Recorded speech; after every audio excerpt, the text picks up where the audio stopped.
sweet chili glazed salmon steak. Ingredients: 2 salmon steaks. Marinade: 1 teaspoon fresh ginger, finely grated. 1 garlic clove, crushed. 1 tablespoon soy sauce. 2 tablespoons oyster sauce.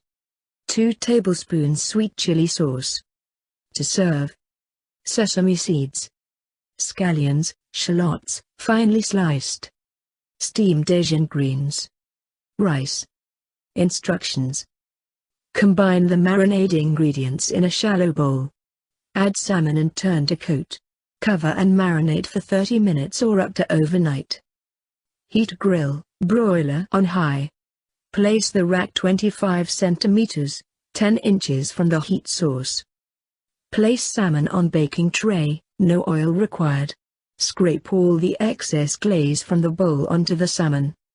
Grill, broil for 7 to 10 minutes, until the top of the salmon is beautifully caramelized. Be careful not to overcook the salmon. Serve salmon sprinkled with sesame seeds, scallions, shallots with rice and steamed Asian greens on the side.